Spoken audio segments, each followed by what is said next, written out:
বাজিছে তারি বাঁশরি। ভগবানের নাম নিলে যদি দুঃখ হয়, ভগবানের নাম কেন নেব? ভগবান বলে তোর কর্মফল কি আমি নেব? তোকেই নিতে হবে। কর্ম শেষ করে ফেল, আমার জন্য কর্ম কর, সে কর্মের ভোগ তোকে নিতে হবে না। এই জন্য তো আমি 540 বছর হাত তুলে আছি। হাত তোলার মানে কি? তুই সব কিছু আমাকে দিয়ে তুই আমার কাজ কর। কৃষ্ণের সংসার করো, ছাড়ি অনাচার। ভক্তমণ্ডলী মায়েরা, মহাপ্রভু নবদ্বীপে এলেন হরিনাম করার জন্য, হরিনাম বিলানোর জন্য। কিন্তু দেখা গেল অসুবিধে হচ্ছে, জানেন? এই যে একটু বলুন তো, হরি বল, হরি বল।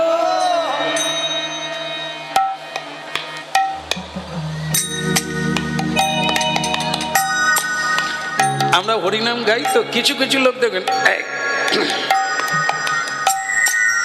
আমরা যখন বলি একটু হরি বল, সে হাত তোলে না। তাহলে কি, কেন হাত তোলে না বলুন তো? মহাপ্রভু কিন্তু যেদিকে তাকাতেন সেদিকে কেউ না তুলে পারতেন না, না কেঁদে। আমরা কীর্তনিয়া, আমরা বললে ভুল হবে, আমার কথাই বলা ভালো। আমরা কীর্তনিয়া হয়ে এই লোককে হাত তুলতে বলি, কাঁদাতে বলি, আর মানে হরিনাম নিতে বলি। নেয় না কেন? নেয় না, তার কারণ হচ্ছে আমাদের মধ্যে সাধন নাই, ভজন নাই, তাই আপনাদের কিছু করাতে পারি না। এই শুধু বলতে পারি শুকনো কথা। তখন আপনি কি করবেন না, আপনি আমার ব্যাকগ্রাউন্ডটা দেখার চেষ্টা করছেন। উনি যে এত বলছেন, উনি কি হরিনাম কর? কি এই বায়না করে ডেকে এনেছে, তাই এত ফুল ফুল কথা কইছে। কিন্তু যেদিন ওনাকে কেউ ডাকে না, উনি কোথায় থাকেন? উনি তো চায়ের দোকানে বসে বাস, ওই আমার কথা আর কেউ শুনবে না। হ্যাঁ, ব্যাকগ্রাউন্ড দেখতে হবে। তিনি নিজে হরিকে জেনেছেন কিনা, উপলব্ধি করেছেন কিনা, নামের উপর ভরসা করেন কিনা, তার ভেতর একটা আলাদা শক্তি। তাকে দেখে আর একজন পথে আসবে। এই জন্য মহাপ্রভু হাত তুলে আছেন, আপনি আচরি ধর্ম অপরে শিখায়। নিজে করতে হবে, অপরকে করাতে হবে। নিজে বলতে হবে, অপরকে বোঝাতে হবে। বলো রাত, আরে ফোন করবে না, এ যেন একটা যন্ত্র, যেন স্প্রিং লাগানো আছে। এত করে বললাম, একটা প্রণাম করলো, করে কে না? কীর্তনে একজন বাবা তার ছেলেকে ঘাড়ে ধরে, আরে প্রণাম করে না, এখানে কত ভক্ত ভগবান আছে, প্রণাম কর না। সে করে না। একজন বাবা বৈষ্ণব ঠাকুর বলছেন, তুমি কে বাবা? বলে আমি ওর বাবা। বলে বাবা, তুমি কবার প্রণাম করেছো বাবা? বলে আসলে কি জানেন, এই টেলারিং ওয়ালারা এখন এমন স্যুট প্যান্ট গুলো কাটিয়েছে না, মানে ভাঁজও হয় না, নুয়ে পড়লে আবার বেরিয়ে যায়। তো যার জন্য আমি আর প্রণাম করিনি। তো তখন বৈষ্ণব ঠাকুর বলছে, তুমি বাবা হয়ে প্রণাম করলে না, ছেলের ঘাড়ে ধাক্কা মারছো। তুমি যদি প্রণাম করতে, তাহলে ছেলের ঘাড়ে ধাক্কা মারতে হতো না, ও প্রণাম।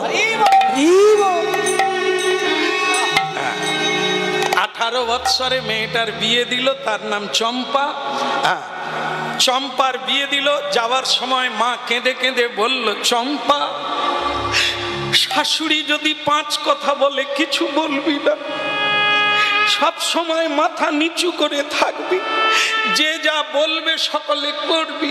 বিয়ে যেদিন মেয়ে বাড়ি যাচ্ছে, মা কেঁদে কেঁদে শিখিয়ে দিল।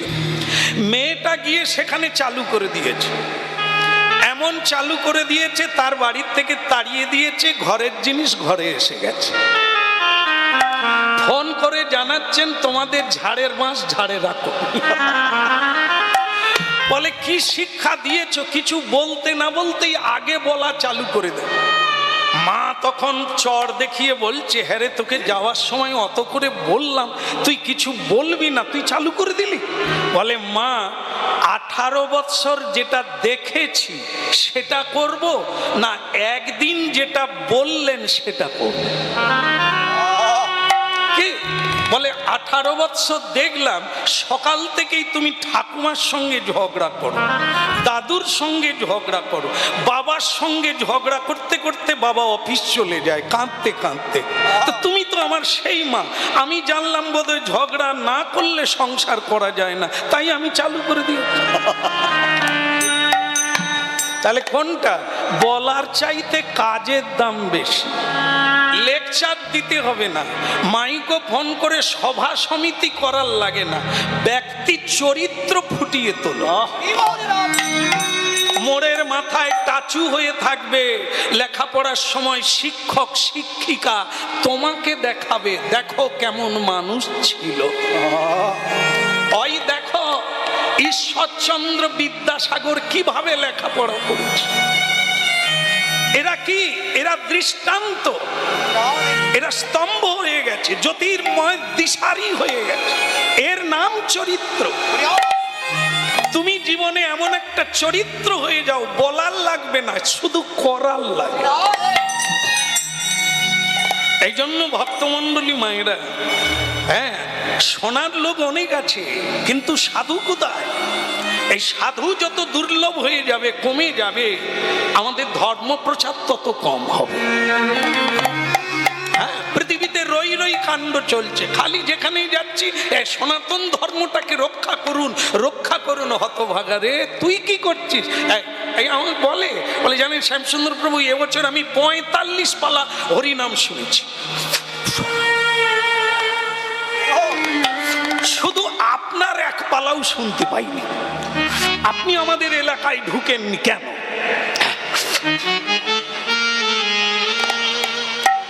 তাই ভাই কপালা শুনেছিস? বলে 45 পালা ফুকন্তি, বিড়ি ফুকন্তি। 1 সেকেন্ড হরিনাম শুনলে তোর ফুকন্তি বন্ধ হয়ে যাবে। 45 পালা কীর্তন শুনলো, প্রসাদ পেল না, বিড়ি ফুঁকছে। যার বিড়িটা মুখ থেকে এখনো ত্যাগ হলো না, সে কত পালা হরিনাম শুনলো, কার কাছে হরিনাম শুনলো, কি শুনলো? একদিন শুনলে নিতে পারবি না, 1 সেকেন্ডের কথা। 7 নক্ষত্রের জল 1 ফোঁটা ঝিনুকের মুখে পড়ে, ঝিনুক সমুদ্রের তলদেশে চলে যায়, মুখ তো নিয়ে তবে উপরে ওঠে। 3 ঘন্টা কীর্তন হবে, 1 সেকেন্ডের কথা নিয়ে নে, জীবন মালা মাল হয়ে যাবে। এই জন্য শোনার জন্য শোনা নয়, জানার জন্য শুনতে হবে, বোঝার জন্য শুনতে হবে। হ্যাঁ, এই শুনতে যাই, চলো শুনে এলাম, আর যেমন যেখানকার কথা সেখানে রইল, তাহলে আমি কেন গিয়েছিলাম? এগুলো মাথায় রাখতে হবে, তবে যদি 1 পা এগোনো যায়, না হলে যেখানে নৌকা সেখানেই থাকবে, সারা রাত দাঁড় টানবো। এই জন্য কি রাধা কৃষ্ণ প্রাণময় যুগল কিশোর হইল, রাধা কৃষ্ণ প্রাণময় যুগল কিশোর। আরে রাধা কৃষ্ণ প্রাণময় যুগল কিশোর, রাধা কৃষ্ণ প্রাণময় যুগল কিশোর। জীবনে মরণে আর গতি নাহি, হইল জীবনে মরণে আর গতি নাহিব। জীবনে জীবনে মরণে আর গতি নাহি, হইল জীবনে মরণে আর গতি নাহিব। রাধা কৃষ্ণ প্রাণময় যুগল কিশোর, রাধা কৃষ্ণ প্রাণময় যুগল কিশোর। আজ আমরা একটা জীবন্ত মানুষের কথা শুনবো। হ্যাঁ, যার নাম অবিরাম ঠাকুর। এখানে ভক্তরা বললেন যে আপনি এই কথাটা একটু এই লীলাটি আজকে আলোচনা করুন। তেমন ভালো লাগলো কথাটা শুনে। অবিরাম ঠাকুরের কথা, যে অবিরাম ঠাকুর কোনোদিন মরে নাই, দাপর যুগ থেকে কলিযুগে এলেন। মহাপ্রভু তাকে কেন এলেন না হরিনাম প্রচার করার জন্য।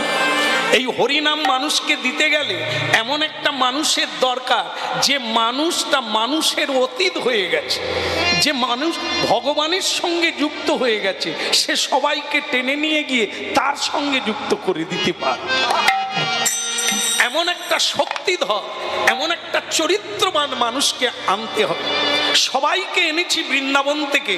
আমি যখন মর্তধামে এলাম নবদ্বীপে, সবাই এসেছে, একজন আসেন যে আমাকে কাঁধে করে, যে রাধারানীর ভাই, তার নাম হচ্ছে শ্রীদাম, সে আসে না। এই নিত্যানন্দ আর শ্রীদাম এক শক্তিধর। ও বেটা আসেনি, বাকি সকলেই এসে গেছে। হ্যাঁ, নিত্যানন্দ তুমি দেখো তো ও কোথায় আছে। বলে আমি কি করে জানবো, বৃন্দাবনে আছে। যাও ওকে বৃন্দাবন থেকে নিয়ে এসো। ভক্তমণ্ডলী মায়েরা, সেই ভগবান দেখলেন এমন একজনকে দরকার, না হলে হরিনাম জমে উঠছে না। হ্যাঁ, বলো রাধা মাধব কি খাওয়া হয়ে গেছে? মৌরি নিয়েছেন? মৌরি, আমলকি, হরিতকি এগুলো নিতে হবে। হ্যাঁ, এগুলো কি না মুখশুদ্ধি খাওয়ার পরে। ভক্তমণ্ডলী মায়েরা, হাজার হাজার মানুষ খেয়ে গেল, জয় ঘন্টা বাজে না। এবার ভাবুন, একটু ভাবতে হবে, না ভাবলে হরিনাম বোঝা যাবে না। কেন এত মানুষ আছে, হ্যাঁ খেয়ে গেল, ঘন্টা বাজলো না কেন? ভগবান কৃষ্ণকে জবাব দিতে হবে। যুধিষ্ঠির মহারাজ বললেন যে আপনি তো বললেন যদি ঠিক ঠিক যোগ্য হয় তাহলে ঘন্টা এমনিতে বাজবে, হ্যাঁ ঢং ঢং করে এমনি বাজবে, তা বাজলো না কেন? ভগবান কৃষ্ণ বললেন যারা খায় তারাই খেয়ে গেল, যারা খাওয়ায় তারা খায় না। কিরকম হলো? লক্ষ লক্ষ মানুষ খেয়ে গেল, আলু পটল কুমড়ো শেষ হয়ে গেল, ভাড়ার ঘর খালি হয়ে গেল, তাহলে তারা কেউ খেলো না। এত লোকের তিলক দেখলাম, এত লোকের গলায় কণ্ঠিমালা দেখলাম, নামাবলী গলায় দেখলাম, হরিবোল বলতে শুনলাম, তারা কি কেউ বৈষ্ণব ছিল না? বৈষ্ণব সকলে, তবে তরতম আছে, উত্তম আছে, মধ্যম আছে, আর কনিষ্ঠ আছে। কনিষ্ঠের পরে অধম আছে। হ্যাঁ, যিনি প্রকৃত উত্তম বৈষ্ণব তাকে নিমন্ত্রণ করলে পাওয়া যায় না। নিমন্ত্রণ করলে তাকে পাওয়া যায় যার পাওয়ার আশা আছে, ও চলে আসবে। কিন্তু যার কোনো কামনা নাই, তোমার কাছে তার কোনো চাওয়া নাই, তাই তাকে নিমন্ত্রণ করলেও তিনি আসবেন না। তাই তোমার যজ্ঞে যাদের দান নেওয়ার ইচ্ছা আছে তারা লাইন দিয়ে এসে গেছে। হ্যাঁ, তুমি দান ধ্যান করবে, এখন দেখেন না অঞ্চলে ব্লকে লাইন পড়ে যায়, ভিড়। কেন বলুন তো? কিছু এসেছে নাকি? আমরা কি পাবো? হ্যাঁ, পাওয়ার জন্য লোক লাইন দিয়ে দিয়েছে। যাদের পাওয়ার ইচ্ছা নাই, হতে পারি দিন তবু নহে মোরাহীন, পারলে আমি কিছু দান করব, দান নেব না। যে দান করে তার কল্যাণ হয়, যে দান নেয় তার অমঙ্গল হয়। দান নিলে ঋণী হয়ে যাবে, দান দিলে ঋণ মুক্ত হবে। এই দানের প্রশংসা করা আছে, দান গ্রহণকারীর প্রশংসা নাই। সর্বশাস্ত্রে বলছেন সাধ্য মতো আপনি দান করুন, আপনার হৃদয় উদার চেতা হবে, মন শুদ্ধ হবে, সংকট মোচন হবে। দান করুন, কিন্তু দান নেন এ কথা কোনো শাস্ত্রে লেখা নেই, তার কোনো মহিমা নাই। তাই আমার একতলা বাড়ি আছে, তবু সরকারকে গিয়ে বলছি আগে সরকার হুজুর আমার বাড়ি নাই, হ্যাঁ আমার কিচ্ছু নাই, মানে আমরা গরিব হতে চাই, ভিখারি হয়ে থালাবাটি পাততে চাই। ভগবান বলে তাহলে সত্যিকারের ভিখারি পরের বারে ফুটপাতে জন্ম দেব। হ্যাঁ, একটু চোখ খোলা রাখবেন। ফুটপাতে কারা? ওই আমাদের জাত ভাই যারা। যে সময় হরিনাম শুরু হলো আমাদের, সেই সময়টি হরিনাম করার সময়। একে বলা হয় সান্ধ্যকালীন বন্দনা। তিনটে সন্ধ্যা আছে ভারতীয় আধ্যাত্মবিদ্যায়, তিনটে সন্ধ্যা। একটা হচ্ছে সূর্য ওঠার 1 ঘন্টা আগে, যাকে বলা হয় ব্রহ্ম মুহূর্তকাল।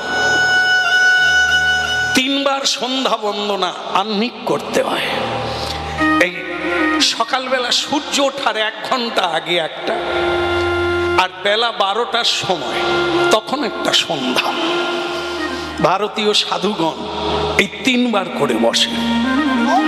আর এই যে সময় আপনারা করলেন, হাতে তালি দিয়ে কৃষ্ণ নাম করলেন সাধু সঙ্গে, যেটা দরকার, যেভাবে করা দরকার আপনারা সেভাবেই করলেন। গোধূলি লগ্নে ভগবান শ্রীকৃষ্ণ লীলা পুরুষোত্তম তিনি যখন গোবৎসদের সঙ্গে করে, রাখাল বালকের সঙ্গে করে এই সন্ধেবেলা বাড়ি ফিরে, তার গোক্ষুরক্ষিত ধুলা, যেটা আকাশ বাতাস পরিব্যাপ্ত হয়ে যায়, সেই সময়টাকে বলা হয় গোধূলি লগ্ন।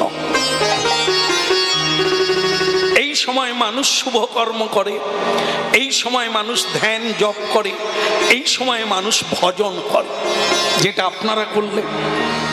যদি মানুষ হয় করবে, এই 3 বার মানুষ যদি হয়, সে 3 বার ভগবানের চরণে বসবে। যদি বেহুশ হয় তাহলে বলবে না, করবে না। কারণ জীবজন্তু কোনোদিন হরিনাম করে না, করে মানুষ। কিন্তু মানুষ যখন বেহুশ হয়ে যায়, সেই 3টে সন্ধ্যা তো দূরের কথা, একটা সন্ধ্যাতেও যোগদান করে না। জীবজন্তু যেমন সকালবেলা উঠেই খাওয়া দাওয়া চালু করে দেয়, হাত মুখ ধোয়ে না, স্নান করে না, মানুষ তেমনি সকাল থেকেই খাওয়া চালু করে দেয়। কি খাইবো, কোথায় যাব, কি করব, কত পাবো, কত আনবো, কত রাখবো, এই চিন্তা শুরু করে। যেটা জীবজন্তু করে সেটা মানুষ করে। কিন্তু মহাপ্রভুর কৃপার বাতাস যাদের গায়ে লাগছে, যারা সাধু সঙ্গে হরিকথা শোনে, একটু কান রাখে, তারা ওটা করে না। তারা ভারতীয় সংস্কৃতিকে নিজের হৃদয়ে জাগিয়ে রাখে। যেটা ভুলে গেলে সব ভুল হয়ে যাবে। মানুষ তো না, কতবার জন্মের পরে পেলাম? 80 লক্ষ বার জন্মের পরে, তবে এই সুদুর্লভ মানব জন্ম। এটা তাস খেলে সময় পাস করার জীবন নয়। দারু পিয়ে, সুরা পিয়ে সময় নষ্ট করার জীবন এটা না। ছেলে মেয়ের মা বাবা হওয়ার জন্য এই জীবনটা না। এই জীবন হচ্ছে কৃষ্ণ ভজিবার তরে সংসারে আইলাম। দেখো, জীবন উপভোগ করবে। এই যেমন জীবজন্তু, পশু পক্ষী, এদের কোনো জামা প্যান্ট লাগে না। দেখুন তো কত খরচা বেঁচে যাচ্ছে, উপভোগ হচ্ছে, মিলন হচ্ছে, সন্তান হচ্ছে, নিদ্রা যাচ্ছে, খাচ্ছে, কই ব্যাপার নেই। মানুষ তা পাচ্ছে না। মানুষের লজ্জা আছে, কাপড় জামা না পরে চলতে পারে না। মানুষের লজ্জা আছে, যেখানে সেখানে মিলন হতে পারে না। এই জন্য মানুষ যখন বেহুশ হয়ে যায়, তখন সে জীবজন্তুরই মতো আচরণ করে। পরবর্তীকালে তার জন্মটা আবার 80 লক্ষে ফিরে যায়। আবার তাকে জীবজন্তু, কীট পতঙ্গ, বৃক্ষলতা আদি জন্ম নিতে হয়। তাই ভক্তমণ্ডলী মায়েরা, মহাপ্রভু তাই শ্রীচৈতন্য নামধারী, শরীরধারী, এই তত্ত্বটা জানাতেলেন, মানুষকে জাগাতেলেন। উত্তিষ্ঠত জাগ্রত প্রাপ্য বরান নিবোধত। জেগে ওঠো, জেগে ওঠো। জেগে ওঠার মানেটা কি? চেয়ে আছি, বসে আছি, আমরা কি জেগে নেই? না, অচৈতন্য জীব। কি করা উচিত জানে না, কোন পথে চলা উচিত জানে না, সে জেগে আছে না ঘুমিয়ে আছে? জীবন্তে মরা, বিবেকানন্দের ভাষায় জীবন্তে মরা। বেঁচে আছে বটে, এটা বেঁচে নেই, মরে গেছে। এই জন্য মহাপ্রভু এসেছেন হরি নাম দিয়ে চিত্তরূপী দর্পণটাকে মার্জন করার জন্য। চেত দর্পণ মার্জন ভব মহা দাবাগ্নি নির্বাপন। ভক্তমণ্ডলী মায়েরা, হরিনাম শুনছেন আপনারা পবিত্র হরিবাসরে, প্রণাম করে বসতে হয়। যে যেখানেই বসেন, যার নাম শুনবেন, যার কাছে এসেছেন, তাকে একটা প্রণাম দিতে হবে। তদ বৃদ্ধি প্রণিপাতেন পরিপ্রশ্নেন সেবয়া, শ্রীমদ্ ভগবত গীতা, যা পৃথিবীতে সবচাইতে প্রচলন বেশি, যা প্রতি ঘরে ঘরে বিদ্যমান, সেই গীতোক্তি কি? তদ বৃদ্ধি প্রণিপাতেন, নিজেকে বৃদ্ধি করতে গেলে আগে প্রণাম, পরে নাম। বিদ্যা দদাতি বিনয়ম, যদি পেটে পড়া বিদ্যা আসে তাহলে তোমার মাথা নিচু হবে। যে ডালে ফল হয় সে ডাল নিচু হয়, যে ডালে ফল হয় না সে ডাল। এই জন্য উঁচুর কাছে নিচু হতে হবে। বিশ্বপিতা ব্রহ্মাণ্ডের নায়ক, অনন্ত ব্রহ্মাণ্ডের নায়ক, তিনি এই খেলা খেলছেন, সৃষ্টি স্থিতি আর প্রলয়। এই জন্য তাকে প্রণাম করা মানুষের কর্তব্য, কৃতজ্ঞতা। যদি না করে ও বেহুশ, অচৈতন্য জীব, ওর জন্যই চৈতন্য মহাপ্রভু এলেন হরিনামের ডালে। আমি বললাম, আপনারও বলে দিলেন। এই নামটা শুনলে ভয় লাগে না? লাগে। আচ্ছা, যাই হোক, কেউ মরে গেলে আগুন কোথায় দেয়? পায়ে। আগে এখানে কোথায় দেয়? মুখ। আপনারা কি মরে গিয়েছিলেন নাকি? কিরকম বলে দিয়ে? মুখে মুখে মুখে। আমার মনে হয় অনেকে বেঁচে আছে, মুখে আগুন দিচ্ছে। হ্যাঁ, এ মিথ্যা না। হ্যাঁ, তোর মুখে আগুন, এ বলছে। হ্যাঁ, সংসারে চলছে। তাই যাই হোক, আপনারা বললেন যে মরে গেলে মুখে আগুন দেয়। আপনি জানেন কেন আগুন দেয়? এত জায়গা থাকতে মুখে কেন আগুন দিল? ওরে হতভাগা, সারা জীবন তোর বদনটা অশুদ্ধই থেকে গেল, অসুচি থেকে গেল। এ তো সত্য বলিস না, তাই তোর বদনটা অসুচি থেকে গেল। কৃষ্ণ নাম জীবনে করলি না, তাই অসুচি থেকে গেল। অগ্নি সব কিছুকে শুদ্ধ করে। এই জন্য আগুন দিয়ে অন্তত মুখটাকে শুদ্ধ করে নিল, পরের বারে যদি আবার মানব জন্য। কাদের মুখে আগুন দেয় না? যারা নিত্য সিদ্ধ, যারা নিত্য ভজন করে, মহাপ্রসাদ পায়, রাধা মাধবের সেবা করে, এনারা দেহান্ত হয়ে গেলে সমাধি দেওয়া হয়, আগুন দেওয়া হয় না। কারণ কি? এদের বদন, এদের দেহ নিত্য সিদ্ধ হয়ে গেছে। নিত্য না, জীব নিত্য কৃষ্ণ দাস। আমরা প্রত্যেকে এখানে যারা আছি, হরিনাম শুনছি, হরিনাম গাইছি, আমরা ওই একই কৃষ্ণের দাস। কিন্তু সেটা ভুলে গিয়ে আমরা এখন মায়ার দাস হয়ে অশুদ্ধ হয়ে গেছি। আবার এখন দেখবেন, এখন একটা মজা হয়, দুটো জিনিসে এখন মজা দেখবেন খুব বেড়ে গেছে আগের থেকে। কেউ মরে গেলে, কেউ মরে গেলে অনেকের আনন্দ হয়। কেন রে এত আনন্দ? বলে ওটা ফ্রিতে খাওয়া যায়। একটা ভাবু, একজনা মানুষ মরে গেল, চোখে জল আসবে না, মজা করে, সুরাপান করে, মাতালেরা কাঁধে করে নিয়ে যায়। আমি কি কর্ম করেছিলাম? দিল্লির রাজঘাট, যেখানে মহাত্মা গান্ধীর সমাধি, আপনার দেখবেন সেখানে পবিত্র মানুষ তারা নিয়ে যায়। চন্দন কাঠ দিয়ে তাদের দেহ সৎকার করা হয় রাজোচিত ভাবে। আর আমরা এমন কর্ম করেছি, মাতালেরা কাঁধে করে উদ্ভট্ট ভাবে নিয়ে যায়। এটা কিসের জন্য? ওরাও মানুষ, আমরাও মানুষ, কিন্তু আমরা জীবজন্তুর মতোই খাওয়া দাওয়া, ছেলের বাচ্চার জন্ম দেওয়া, এছাড়া আর কিছু বুঝি না। এই জন্য আমাদের এই দুর্দশা।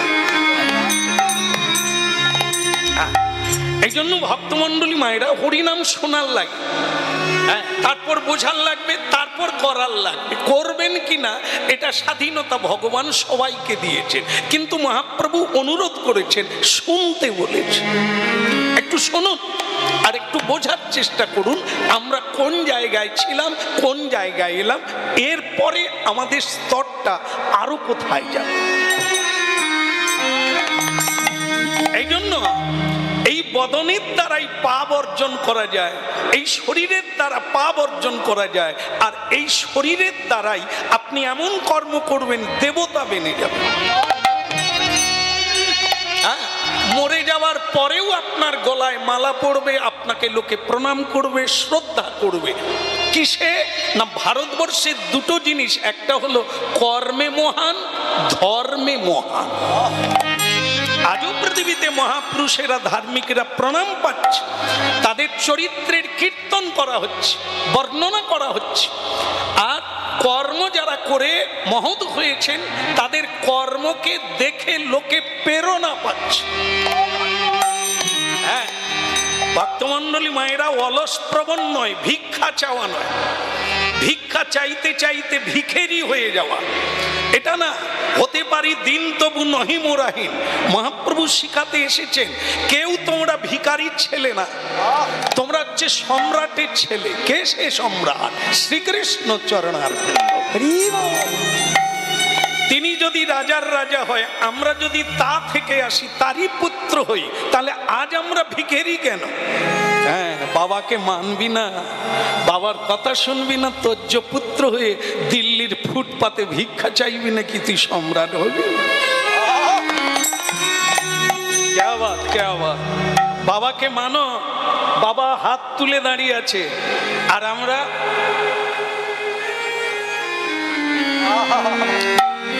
সব করব। মহাপ্রভু হাত তুলে, মহাপ্রভুকে ভক্তরা বলছে, প্রভু কতদিন হাত তুলে আছেন আপনি? না বলে আজ 540 বছর হয়ে গেল। বলে আপনার হাত ব্যথা করেনি? করে, কি করবো? তা তাহলে নাবিয়ে দেন। বলে নাবিয়ে দিলে আর কেউ তুলবেন? এই আমি তুলে বসে আছি কেন জানো তো? যারা কোনোদিন তুলে না, আজ নয় কাল অন্তর জীবনের শেষ দিনেও একবার। হ্যাঁ, এখানে 90 বৎসর কীর্তন হচ্ছে। এখানে ভক্তদের মুখে শুনলাম এই হরিবাসর 90 বৎসর। যারা চালাচ্ছেন আমি তাদের চরণে প্রণাম দিই। অবশ্য এই মহাপ্রভুর কৃপা ছাড়া এতদিন হরিবাসর চালানো খুব কঠিন। এই হরিবাসর থেকে কত মানুষ হরিভক্ত হয়ে গেল ওটা দেখা যাবে না, চোখে দেখা যাবে না, তো শুনে যে যা চলে যাচ্ছে। কার জীবনে কি পরিবর্তন হচ্ছে আজকের কথায় আপনি খুঁজে পাবেন না। কত রূপ সনাতন চলে যাচ্ছে এখান থেকে এই নাম শুনে। এই আমার কীর্তন জীবনের অভিজ্ঞতা। হ্যাঁ, অনলাইনে কীর্তন শুনে ঝোলামালা নিয়ে চাকরি ছেড়ে দিয়ে হরিনাম গাইছে। সনাতন গোস্বামী কলিকালে মন্ত্রিত্ব ত্যাগ করে দিয়ে বৃন্দাবনে চলে গেছে, সে তো ইতিহাস বলছে। তাই ভক্তমণ্ডলী মায়েরা, রাজা প্রতাপরুদ্র রাজা উড়িষ্যা প্রদেশে মহাপ্রভুকে দর্শনের পর তিনি রাজ্যে ইস্তফা দিয়ে দিলেন। উড়িষ্যা রাজ্যে দিয়ে তিনি গৌর ভক্ত হয়ে গেলেন। তাই ভক্তমণ্ডলী মায়েরা, এই কৃষ্ণ নাম আজও পাগল করে যাচ্ছে মানুষকে। হ্যাঁ, বৈরাগ্য এনে দিচ্ছে, হবেই হবে। এই হরিনামে এই জন্য মহাপ্রভু এনেছেন জীবের কল্যাণের জন্য। হাত তুলে কেন হরিবল বলবো প্রভু? বলে হাত তুলে হরি বলার মানে হলো এটাই, একটা কলসিতে পচা জল আছে। হ্যাঁ, ওটা গড়াতে গেলে, ওটা বের করতে গেলে হাঁড়িটা উপড়ে দিতে হবে, একবার সোজা করে উল্টে দিলে তবে পচা জল বেরোবে। আমাদের এই দেহটা হচ্ছে একটা কলসি। এই জন্ম জন্মান্তরের পচা অজ্ঞানতা এখানে প্রবেশ করে গেছে। একে যদি ঢালতে হয় তাহলে 2 হাত তুলে আত্মসমর্পণ করে দিতে হবে। হে প্রভু, ওই আলাদা কিছু করলাম না, তুমি যা দিয়েছো আমার বলতে যা আছে সব তোমাকে দিয়ে দিলাম, তুমি আমাকে তোমার করে নিয়ে নাও আর তোমার চরণ। বলো গৌরাঙ্গ মহাপ্রভু কি। এই হলো মহাপ্রভুর কীর্তন। এই জন্য মহাপ্রভু হরিনাম শুনলে সংসারের অমঙ্গল দূর হবে, অমঙ্গল হবে না। হরিনাম করতে হবে, প্রতিদিন করতে হবে। বলে এই তো হয়ে গেল 6 বছর হয়ে গেল হরিনাম করছি, কই কিছু উন্নতি দেখতে পাচ্ছি না। আগে ভালো ছিলাম, এখন আরো বেশি বিপদ হচ্ছে, চাকরি চলে যাচ্ছে, এগুলো কেন? তাহলে আর হরিনাম করব কেন? হতভাগারে। চড়ক দেখেছিস? চড়ক, চড়ক। এই যে দেখবেন চৈত্র মাসের বাংলার সংক্রান্তিতে দেখবেন ক্যালেন্ডারে পাঁজিতে একটা ছবি আছে না, কি বলুন তো? এদিকে হয় না বোধ হয়, চড়ক আছে না? উঠেছেন মায়েরা? চড়কে উঠেছেন? উঠবেন না, পড়ে যাবেন। কিন্তু মাগো নাই উঠেন, চরকে তো বসে আছেন। ওটা চরক নয়, ওটা হচ্ছে চক্র। আয়ত চক্র, আলত চক্র, মায়া চক্র, কর্মচক্র বলা হয়। আপনি যা যা করিয়াছেন ওই চক্রবৎ আপনার ধীরে ধীরে করে জীবনে প্রয়োগ হবে। আজ দুঃখী কাল সুখী। আজকে চুরি করিয়াছেন, আপনার ঘর চুরি হইয়া গেল। আপনি অপরকে আঘাত দিচ্ছিলেন, তাই আজ আঘাত পেয়ে কাঁদিতেছেন। এ তো আপনার কর্মফল, চক্রবৎ ঘুরে ঘুরে আসবে। লোকে বলে আজকে সংক্রান্তির দিন পোল্ট্রি থেকে নিয়ে আয়, কসাইখানা থেকে নিয়ে আয়, আজকে ভালো খেলে কাল থেকে ভালো সারা বছর ভালো খাবি। হ্যাঁ খা, বুঝতে পারবি রক্ত নিলে রক্ত দিয়ে তার ঋণ শোধ করতে হয়। তুই কে রে নবাব? তুই খাবি, তোকে কেউ খাবে না। হ্যাঁ, বিজ্ঞান বেরিয়ে গেছে, পোল্ট্রিতে মুরগি তৈরি হচ্ছে, জানেন তো? ওরা কারা? ওরা তো আমরা যারা খেলাম, ওরা মরার সময় বলে গেল তোদের কেউ খাবো। এবার আপনি মুরগি হলেন, ওরা আপনাকে খাবে। তাহলে বুঝেন অবস্থাটা। আপনি বাদ যাবেন, আপনি খেয়ে খেয়ে যাবেন, আর ওরা মরে মরে যাবে। হ্যাঁ, বলো রাধা মাধব কি? শোনা যাচ্ছে? হ্যাঁ, শোনা গেলেই হবে। কিছু হোক আর নাই হোক, এই তো শেষ হয়ে গেল, আর একটু আছে। বলো গিরিধারী লাল কি? তাহলে ওদিকের হলো কি? ওই যে কথা হচ্ছিল, সে কথাটা কি? বলি রে বদন, বলি রে বদন, সুধা মাখায়ে হরিনা কৃষ্ণ নাম, সুধা মাখা হরি। বলি রে বদন, বলি রে বদন, সুধা মাখায়ে কৃষ্ণ নাম, মধু মাখায়ে হরি নাম। বলি রে বদন, বলি রে বদন, সুধা মাখায়ে কৃষ্ণ নাম, মধু মাখায়ে হরি।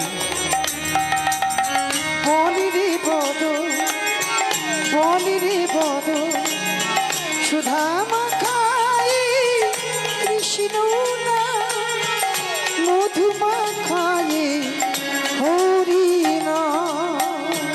নামের প্রভাবে না, নামের প্রভাবে জ্বালা দূরে যাবে। নামের প্রভাবে জ্বালা দূরে যাবে। এই নামের প্রভাবে জ্বালা দূরে যাবে। এই নামের প্রভাবে জ্বালা দূরে যাবে। সুশীতল হবে প্রাণ, সুশীতল হবে প্রাণ। বলি রে বদন, বলি রে বদন, সুধা মাখায়ে কৃষ্ণ নাম, মধু মাখা এই হরি। উরি বলি রে বদন, বলি রে বদন, সুধা মাখায়ে কৃষ্ণ নাম, মধু মাখায়ে হরি নাম সুধা মাখা এই কৃষ্ণ নাম, মধুমাখা এই হরি নাম। ওই সুধা মাখায় কৃষ্ণ নাম, মধু মাখায় হরি নাম। সুধা মাখা এই কৃষ্ণ নাম, মধুমাখা এই হরি নাম। ওই সুধা মাখায় কৃষ্ণ নাম, মধু মাখায় হরি নাম। বলে রে বদন, বলে রে বদন, সুধা মাখা এই হরি নাম, মধুমাখা এই বলিনি বদ, বলিনি বদ, সুধা মাখাই কৃষ্ণ নাম, মধু মাখাই হরি নাম।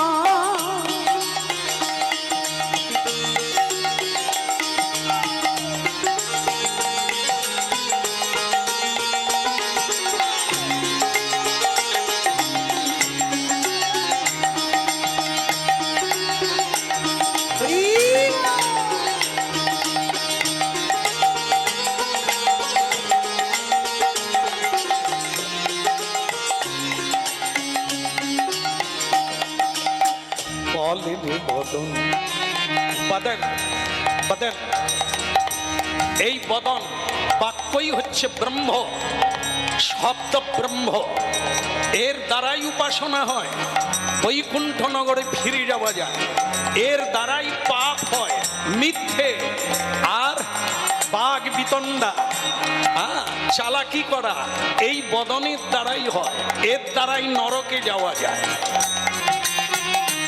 বলো হরি, কে মারা গেল নাকি? তাই যাই হোক, হরিনাম শুনুন মহাপ্রভুর বাণী। 10-5 মিলি নিজ দ্বারেতে বসিয়া, বাঁচতে যদি চাও কীর্তন করো সবে হাতে তালি দিয়ে। এখন কি একটু করা যাবে? করা যাবে কীর্তন? সবাই করবেন? একবার কি প্রস্তুত হয়ে এসেছেন? আচ্ছা, মহাপ্রভু বলছেন এমনি এমনি না, হাতে তালি দিয়ে, সেটা তো হবে না। কারণ যখনই কাউকে হরিনাম করতে বলা হয়, সে ব্যস্ত। এই জন্য আপনারা যে বললেন হাতে তালি দেবেন, এটি মহাপ্রভু খুব খুশি হবে। হরে কৃষ্ণ হরে কৃষ্ণ, কৃষ্ণ কৃষ্ণ হরে হরে, হরে রাম হরে রাম, রাম রাম হরে হরে। হরে কৃষ্ণ কৃষ্ণ, কৃষ্ণ কৃষ্ণ হরে হরে, হরে রাম রাম, রাম রাম হরে হরে। আপনারা বলবেন, মহাপ্রভু শুনবেন, হরে কৃষ্ণ হরে।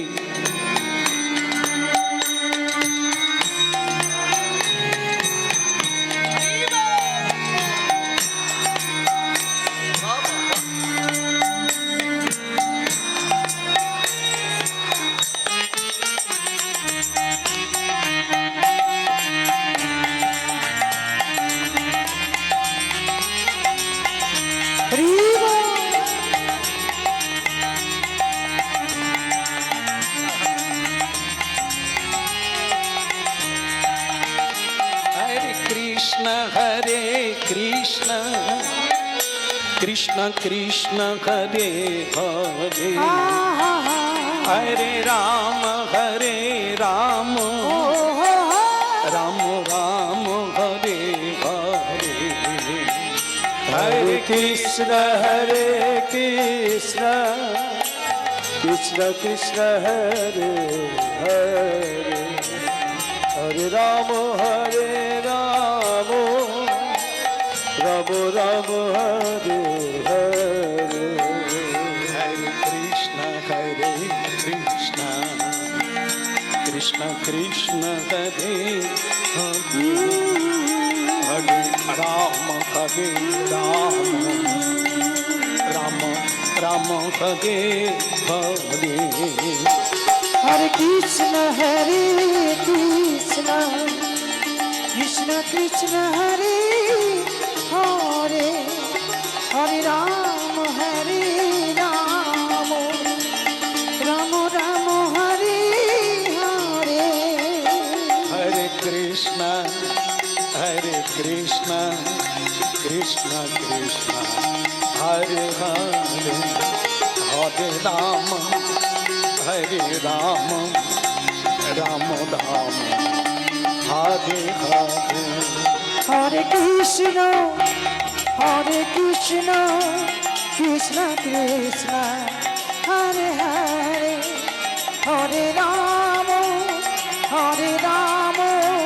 Rama Rama, Hare Hare.